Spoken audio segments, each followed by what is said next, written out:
Hey y'all, today we're making gummy bears and worms.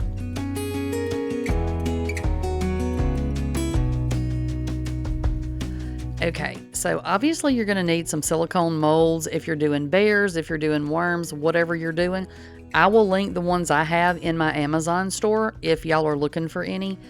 They're pretty cheap. But you're just going to need some molds. Whatever kind you have or you want will work. And then whatever colors you're going to make, you're going to need that many pots, okay? You're going to use 1 cup of juice. I'm using Hawaiian Punch. I know somebody's going to scream about the amount of sugar in here. Yes, but guess what? We're also going to have to add some sugar, so there. Anyway, it's candy. It's supposed to be sweet, right? Now, you can make healthier versions, but that's not what we're doing today. We're just making regular old gummy bears and gummy worms today. So once you get your 1 cup of juice, whatever kind of juice you want, once you get that added to your pot, you're going to add in 1 tablespoon of sugar. And if you want these super sweet, then you need to add more sugar, okay? But we liked them like this. They were fine. If you don't add any sugar to this, they're just going to taste like you're chewing on that silicone mold. Trust me, this is not the first time I made these, okay? Trial and error. So the next thing you're going to need is some gelatin. You need unflavored gelatin, okay? You can get it at Walmart. I got this on Amazon. I'll also make sure it's linked in my store. It just was easier for me to buy the big bag rather than going and buying a little box. Once you add 3 tablespoons of that to your liquid, you're going to stir that up real good, whisk it up real good, and make sure you don't have any clumps of the gelatin in there. Now, if you're vegan or whatever, you don't do meat stuff, meat products, then they have something called agar-agar, I think that's how you say it, that is sort of a substitute for gelatin, but it is not a 1-to-1 substitute from what I've read. I don't know that much about it, but if you're looking for something like that, do the research and figure that part out, and then you can make these also if you need to do that. So like I said, make sure you whisk it up real good, and you can see the texture on the red is already turning to sort of you can just see the texture change. You're going to need to let these sit until that gelatin soaks up all of that liquid, okay? It takes about 5-10 minutes. It was different for me, so I don't want to give you an exact time, but 5 or 10 minutes will make it pretty solid. Now, if you try to sling that pan, it will probably fall out, but you can see I'm tilting and twisting, and it's not going anywhere because it's pretty much solid. It's just a solid gel mass right now. So now what we're going to do is we're going to put these on the stove, and we're going to turn them back to liquid. That's what we're going to do. So turn them on sort of a low medium. You do not want this to boil, okay? We just want to heat it until it turns back into a liquid. And you can see right there that little piece I picked up. It's solid right now. But this doesn't take long, y'all. I don't think it even took 5 minutes probably for these to melt back down. But you can see already that blue one. See when I move it, like the underneath side is already turning liquidy. So, just be patient. Let it heat slowly until all of that gel completely dissolves back into the liquid that you had, okay?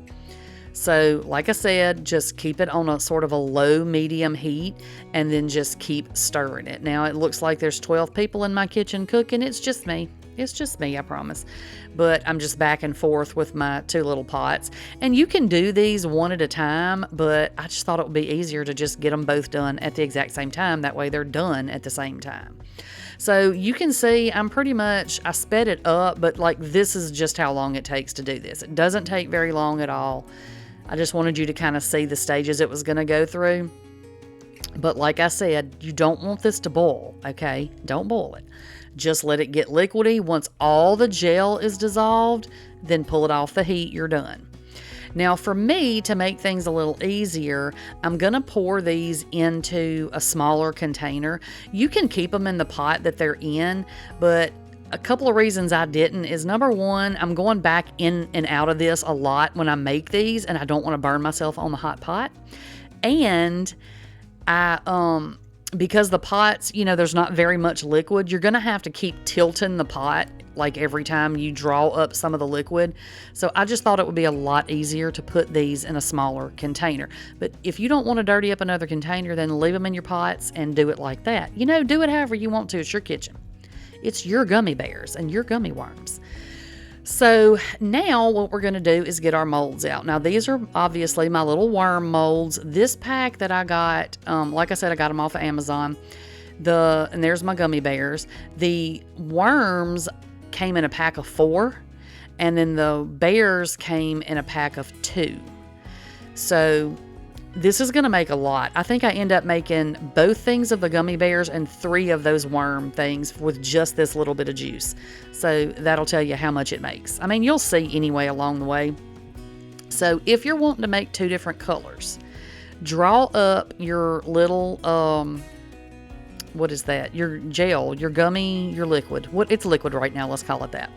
You know, squeeze up your liquid into your little droppers, and these droppers do come with the silicone mold kits. So just draw them up and then put one in one end and one in the other and do them at the same time, and they'll stop when they meet in the middle. But if you do just one color, it'll kind of go the whole length of the worm. Does that make sense? Do y'all understand what I'm saying? So do it however you want, and you can clearly see it makes a mess. So don't worry about it. Do the best you can. So I filled up all the little worm things, or the 3 of the little worm things, and then I'm going to do both my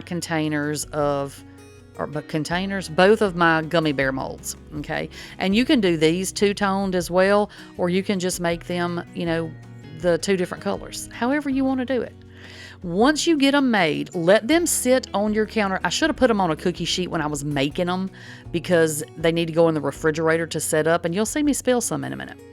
So put them on a cookie sheet to do this, but if you don't and you forget, just let them sit on your counter for a few minutes until they start to kind of solidify, and then move them to your cookie sheet. See there?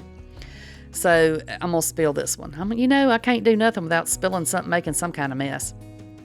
The bears set up a little quicker just because they're smaller. So you're just going to sit these, like I said, on a cookie sheet and watch. Watch me spill, y'all. Watch the grace. Yeah, none. No grace. Look at that. So I was like, ugh, do I clean it up? Do I just leave it? I don't know what I want to do. But I did end up trying to clean it up a little bit. But if you don't worry about it. It'll turn to gel in your refrigerator and it peels right off. So, you know, don't worry about it if you make a mess. So, like I said, you're going to put these on your cookie sheets just because it's easier if you have them on something rather than trying to sit the whole thing in your refrigerator. And I popped mine in the refrigerator for about an hour. I think they're set up about after 30 minutes, but I left mine in there for about an hour just to be on the safe side. And then once they come out, all you have to do is get you some kind of container, and we're going to just pop these right out. And like, I don't know if I said this or not, but I saw some people when I was researching these that were spraying their molds with cooking spray and stuff. I didn't have to do that. I didn't put anything in mine, and they came out just fine. You'll see. I'm going to let you see me pop them out. See, look at that. Popped right out. No trouble. No trouble at all. And look at these little bears, y'all. Look how stinking cute. I can't hold on to them, but they're cute nonetheless. Look, they're nice and squishy and stretchy, just like a regular old gummy bear that you buy at the store.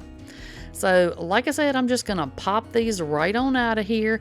And again, I didn't have any trouble getting mine out. I don't know if it's a difference in juice or what, but look how cute them little gummy bears are. Look, my camera does not want to focus. I'm trying to show y'all. I'm trying to show y'all that you can actually see the little nose and the little eyeballs, the ears. Like, it's very detailed. These little molds are stinking cute. Look how cute. Look at that. Very, very cute. I will tell you this too, y'all. If you have bubbles on the back of your bears or worms or whatever, then they're going to be bubbly when you when they set up. They're going to have little set up like dried bubbles on them. So if you see that, don't freak out, because it will do that. But you can take a little toothpick to kind of pop the bubbles, or take your little syringe thing and kind of suck the bubbles back off of it if you want to, if that makes a difference for you. But that's how many gummy bears it made, as you can see. And then here are our little worms. And they have little faces too. Look, I pulled the tail plumb off, poor little thing. But they have little faces too. They have little eyeballs, and they have a little smiley face. I thought these were so stinking cute, y'all. And of course, y'all know my grandkids are going to really enjoy these gummy candies. Y'all already know. So anyway, I hope that y'all want to make some of these gummy bears and gummy worms for the littles in your life, or, swap out some of that juice for a little of the hard stuff and you can make some adult gummies if you want to. Now look, we're not making illegal gummies. That stuff ain't legal here in Louisiana. But you make yours however you want to. All right, that is all I've got for y'all today, and I'll catch y'all on the next one. Bye, y'all.